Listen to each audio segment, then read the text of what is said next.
amya ko yiba bamuratese basabagenda amuze gusubira mu ifu baborerese asira mu ifu sabagira ati hodi mbega mutama linga ngo si hari abogara abaragorire basubagumanga ngo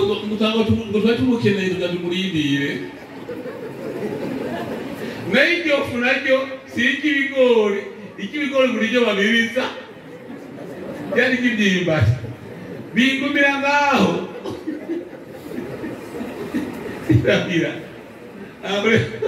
ngo hende byononekaye ngo nta kundi mama wareko bari kumurondera ngo bagende asigara tukara ngo abona ngo bikenya ngo wonoye ifu yati sibo bayonoye n'ubwimanye bwabo ariko abantu bakindijwe n'abanyarukundo Yesu nashimwe baratanganirya sonone kandi ndabona kubwire Yesu ntabura haca nzasotera kwijambo rivuga ngo ko twakindijwe ko twatabawe ko twaduga abana b'Imana kumvira Imana rero Imana isaba ibintu bigoye Abrahamu Imana yamusabye ibintu bigoye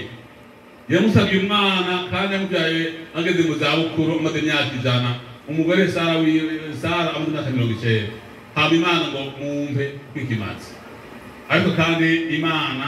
nta bimaze by'abantu yagomba yahabwa abadayimoni yarize Imana igeze bigeza wumve Imana naho menga biragoye Imana yarigeze bigeza jewe umunsi umwe n'abamudi y'ibyatsi aho yene oswa bafatiyemo haje igihe kirekire rero yimbe ya madame rero tubene nk'abanyabuhonga n'abanyamayeri bagurira ati rimwe agwiriye kutabasaka aho rero umugore asuzuma nimba bigasira kwikinga ni gutumbura mu ngagara owe gashora aho rero mu nyuma ngura babatande yabika ane tunatanguye haje iminsi 2 Imana iraza inyereka umuntu yashira ndarumva ijwi ngo vena jane mabati ngashire mwene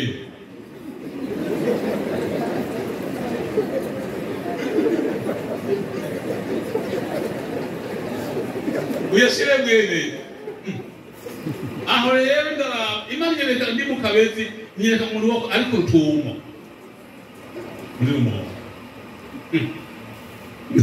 none ibi bintu none madame ne mubarira gute ndiyumye naho ndajya ubuntu muze ugira kabiri ndravyo shire mabati mweneyo bora babwire Imana yakubere kudana wa miliyoni ikakubara kudana za miliyoni 5 ngaho uduzane Imana iradigene zo bigeze naniyumviye rero ga harabavye ndana ntengera ku mugoroba ndayamana yamushehezo ndayamanura iyo mabati yari ademete 40 ndayamanura ndayatekera neza ndagumye ntengera saa 11 y'umutwezi imadame ndagiye yamabati ndashire mweneyo mbadinde shira mwijana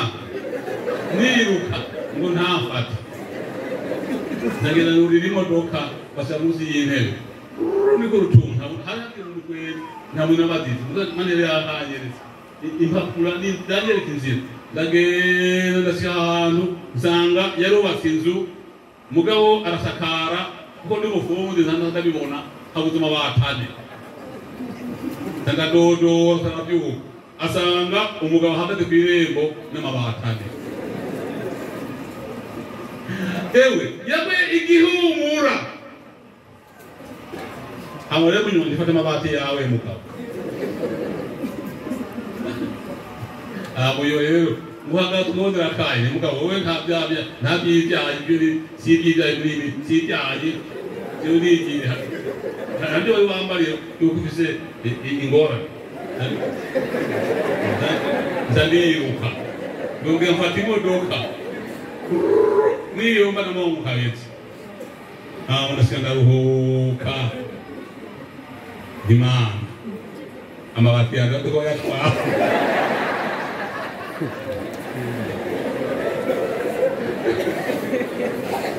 ndakunda gushinga iyo ntahe iyo ntumbira Imana numva nkiri muri nyakatsi ariko uko numvira Imana hari isezerano Imana yampaye kandi ni ryiza ndakwifuza kugumbira Imana yaratubohoye iraturondera Yesu aritanga ngo duhinduke abana b'Imana kandi tube isambu yayo. Yesu nashimwe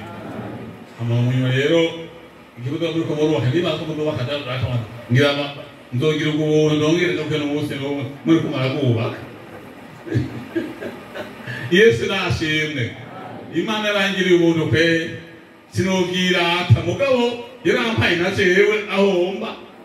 ndikona navuga ati Imana none ndikona guhaya ababatu ane iko byari bigoye